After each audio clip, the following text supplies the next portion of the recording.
Subscribe कीजिए हमारे channel Sonipat 24 को। सबसे पहले लेटेस्ट खबरें देखने के लिए बेल आइकन को दबाइए। सोनीपत नगर निगम चुनाव 27 दिसंबर को होने जा रहे हैं, जिसमें प्रत्याशियों के पक्ष में पदाधिकारी और नेता ठंड में अपना पसीना बहा रहे हैं। सभी नेता सोनीपत के विभिन्न वार्डों में रहने वाले मतदाताओं के पास जाकर अपने प्रत्याशियों के लिए समर्थन मांग रहे हैं। ऐसे में हरियाणा विधानसभा के उपाध्यक्ष और भाजपा नेता रणबीर गंगवा सोनीपत पहुंचे, जहां उनका जोरदार स्वागत किया गया। इस अवसर पर उन्होंने मेयर पद के प्रत्याशी ललित बत्रा और सभी 20 पार्षदों को जिताने के लिए लोगों से समर्थन देने की अपील की। गंगवा ने कहा कि भाजपा सरकार ने बिना किसी भेदभाव के पूरे प्रदेश में समान रूप से विकास करवाया। बिना पर्ची बिना खर्ची के मेरिट के आधार पर युवाओं को नौकरी देने का काम किया। इस मौके पर जिला अध्यक्ष और राय विधायक मोहनलाल बड़ोली ने मतदाताओं से अपील करते हुए कहा कि आने वाली 27 तारीख को कमल के फूल के निशान के सामने वाला बटन दबाकर भाजपा के मेयर और पार्षदों को जिताकर क्षेत्र के विकास में सहयोगी बने। सोनीपत 24 के लिए रमेश कुमार की रिपोर्ट।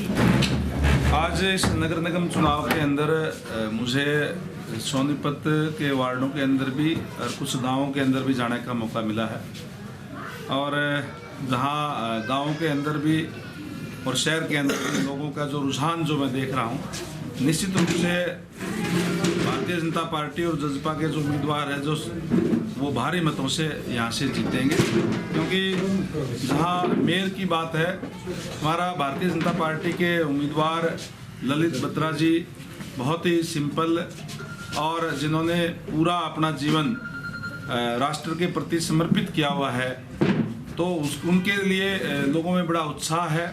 और वहीं आदरणीय स्टेट में हमारे मनोहर लाल जी और सेंटर के अंदर आदरणीय नरेंद्र भाई मोदी जी की सरकार जिस तरीके से चल रही है, और लोगों का ये मानना भी है क्योंकि सरकार भारतीय जनता पार्टी की है, और इस अपने एक जो शहर की जो सरकार का जो गठन करने जा रहे हैं, तो सरकार के अंदर लोग यहाँ शामिल होने का काम करेंगे। निश्चित रूप से हमारे मेयर भी यहाँ से बनेंगे और हमारे जो पार्षद है वो भी यहाँ से भारी मात्रा में जीतेंगे।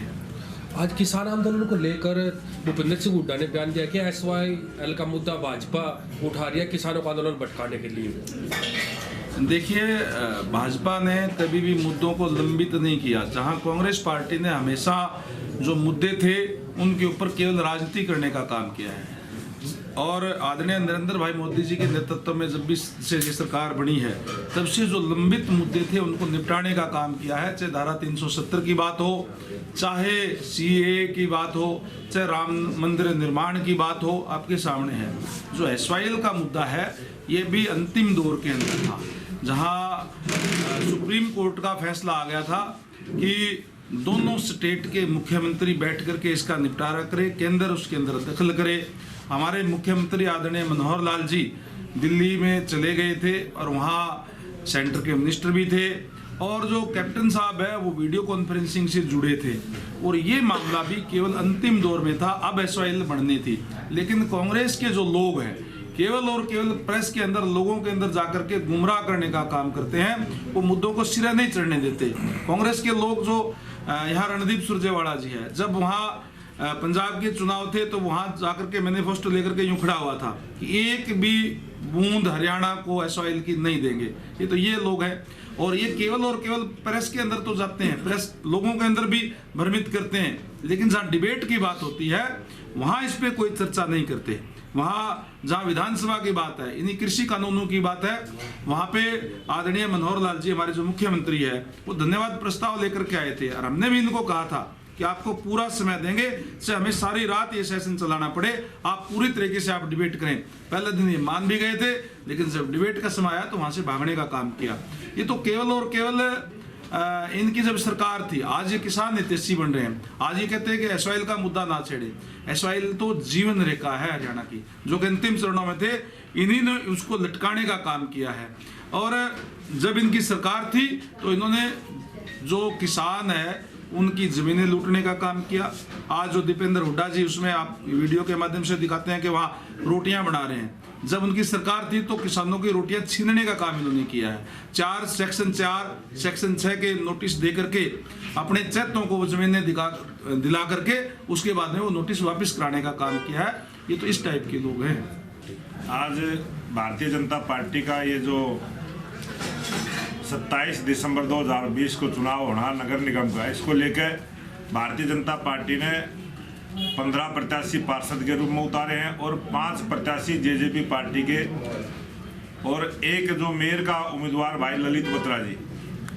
गठबंधन के जो ये हमारे 21 उम्मीदवार हैं, 20 वार्ड हैं, 20 के 20 वार्डों में आज सोनीपत के चुनाव में एक ही चर्चा है कि गठबंधन के उम्मीदवारों का जो चयन है वो बहुत बढ़िया है, और जो कांग्रेस ने उम्मीदवार उतारे हैं सभी जगह उनके भ्रष्टाचार में लिप्त, अनाप शनाप काम करने वाले ऐसे लोग कांग्रेस ने दिए हैं।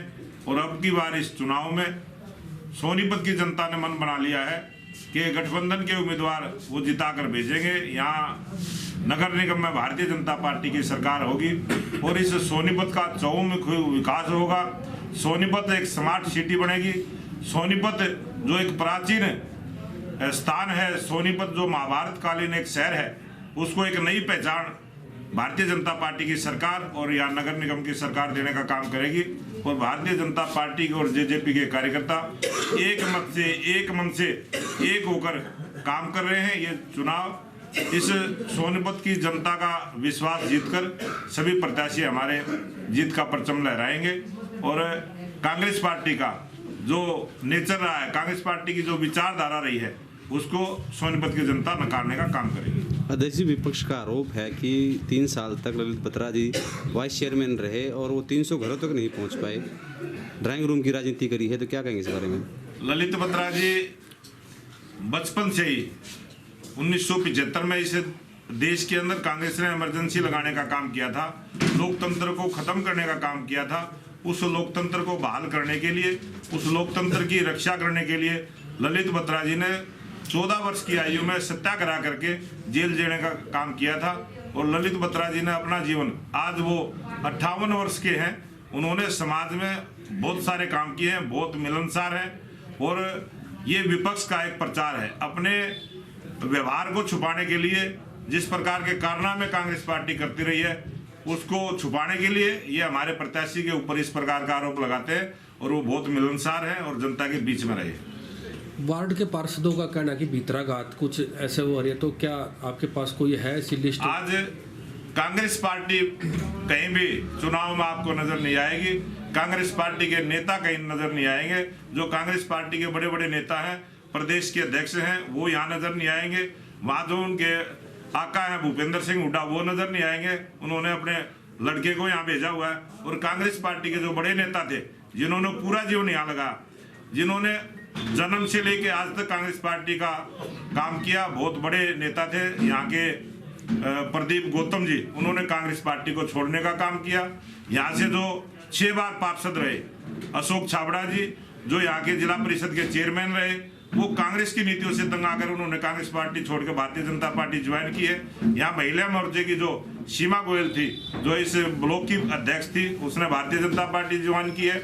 जो भूपेंद्र गहलावत जी कांग्रेस पार्टी के जो चेयरमैन भी रहे, 2 बार पार्षद भी रहे, ऐसे ऐसे नेताओं ने कांग्रेस पार्टी छोड़कर, और बहुत सारे नेताओं ने जो पूर्व में पार्षद रहे हैं, वो सब कांग्रेस पार्टी छोड़कर आज भारतीय जनता पार्टी में आस्था व्यक्त की है। और वो भारतीय जनता पार्टी के साथ हमारे सभी पार्षदों को और हमारे मेयर को जिताने का काम करेंगे।